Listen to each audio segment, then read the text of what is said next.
So it finishes at Roma 2, AC Milan 1. Roma up to 5th in the table. For Milan, they're very much now flirting with the relegation zone. This was not what everyone thought would happen with Pioli coming in. No, normally when managers come in, there usually is this kind of electrical scossa, they say in Italian. Yeah, the bounce. Absolutely. And Pioli has had this throughout his career. He had it when he was at Fiorentina, when he was at Lazio.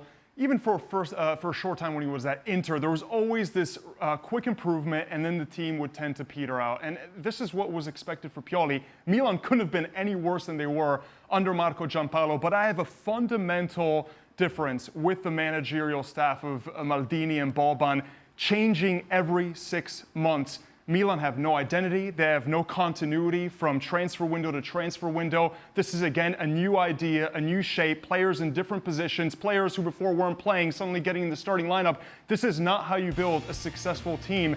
I get that Pioli, a change needed to happen, but for it to come so soon and for it to be a journeyman manager, it's just not the answer, in my opinion, for Milan to truly get the best out of this team. I think the answer is continuity now for this team. Whether it comes from Pioli or someone else, I don't know. But right now, they're far away from whatever it is that they're trying to achieve. But have they got the personnel? Have they got the quality within that squad? Or is expectations too high because of the name?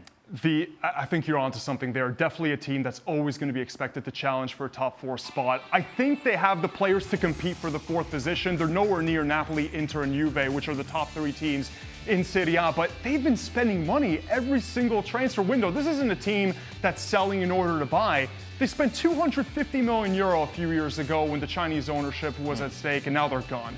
They spent some money to bring in young players under Ivan Gazidis, who came over from Arsenal and said, you know what, our new philosophy is going to be players under 25 who have room to grow. Under the old manager Giampaolo, those guys weren't playing, and that's why they wanted to change. They wanted to see Leao and Paquetá. The answer isn't on the bench. I get that fans always want to think, well, this is the reason we're doing bad is because this player is not starting. Everyone wanted Benacer to start. He came in, he gave away 2 penalties. Now Biglia's back because Pioli is the new manager. People wanted Leao to start today, didn't really play all that well, and now Piontek's coming off the bench. There's a new idea every single few weeks. The answer isn't on the bench. There's a reason why these players aren't in the starting lineup. You're calling for players like Suso to get the bench. There's no Messi on the bench. There's no Mbappe. Who else are you going to play? And that's, to me, the biggest issue with Milan is the patience or lack thereof. Gab Marcotti with us as well. Gab, how much trouble are Milan in? I don't think they're in that much trouble. I mean, it depends how you define trouble. Are they going to get relegated? No. The challenge is finishing top 4. Obviously, we saw this performance today with everything falling apart and all those individual errors. And obviously, it's further away at this stage.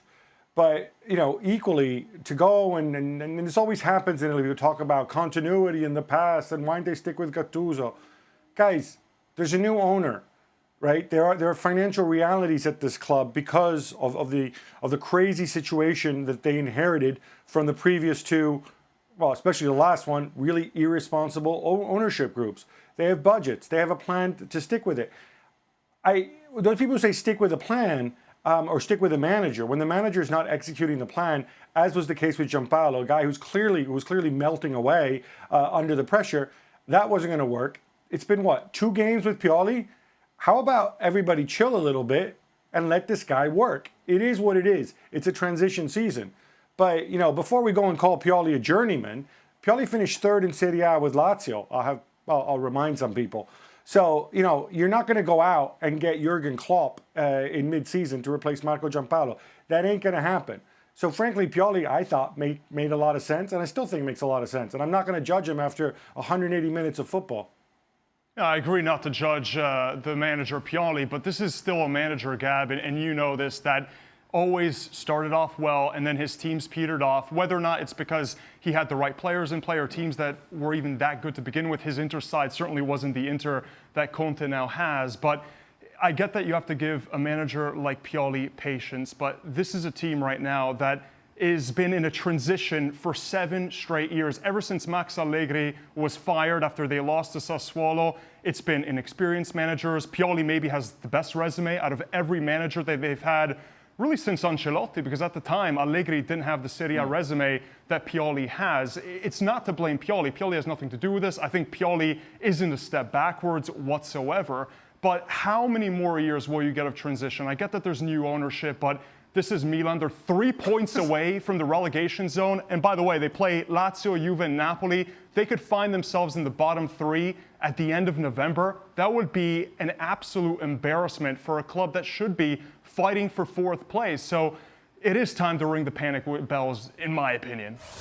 Thanks for watching ESPN on YouTube. For more sports highlights and analysis, be sure to download the ESPN app. And for live streaming and premium content, subscribe to ESPN+.